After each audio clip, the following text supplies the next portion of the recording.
ভারতবর্ষের লোকসভার নির্বাচন, চিত্র পরিচালক, অভিনেতা, অভিনেত্রী এদের আমরা শ্রদ্ধা করি, তাদের জগৎটা আলাদা। কিন্তু চান্দা দাও ফান্দা লাও, চান্দা দাও ধান্দা লাও, ৮,০০০ কোটি টাকা এই ভারতবর্ষের প্রধানমন্ত্রী নরেন্দ্র দামোদর দাস মোদী ঘুষ নিল। ৮০০ রকমের জীবনদায়ী ওষুধ তার দাম লাফিয়ে লাফিয়ে ৩ গুণ ৪ গুণ বাড়িয়ে দিল। ওই যে চান্দা দিল তার ধান্দা হলো।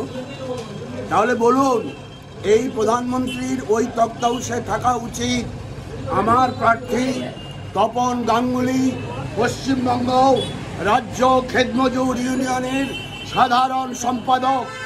গোটা রাজ্যের প্রত্যন্ত এলাকা জুড়ে এই খেতমজুরের আন্দোলনকে সংগঠিত করে, কৃষক সভার আন্দোলনকে সংগঠিত করে।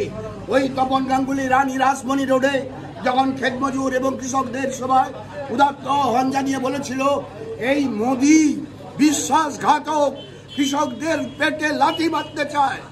যে লোককে আমরা সংসদে পাঠাতে চাইছি, বলুন একজন অভিনেতা, একজন অভিনেত্রীর চেয়ে এই খেটে খাওয়া মানুষের নেতা এই সমস্ত মানুষের বক্তব্যকে সেই লোকসভায় তুলতে পারবে কিনা?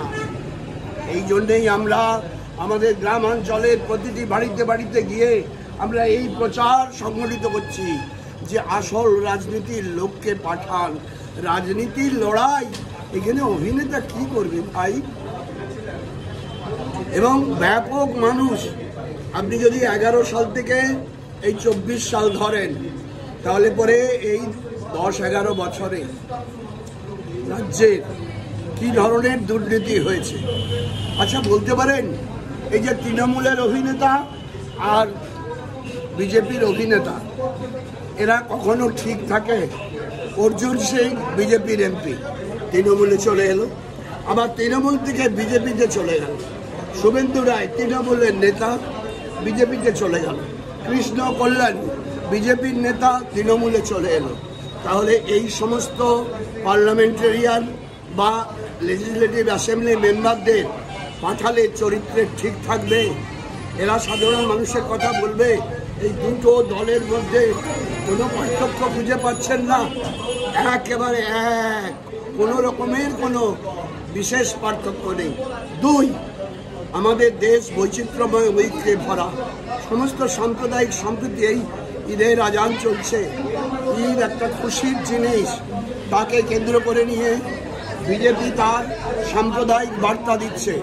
আর এখানে আমাদের রাজ্যের নেত্রী করুন প্রতিযোগিতামূলক সাম্প্রদায়িক বাতাবরণ সৃষ্টিকারী প্রতিহিংসাপরায়ণ এই রাজ্যের সরকার, একে উৎখাত করা দরকার।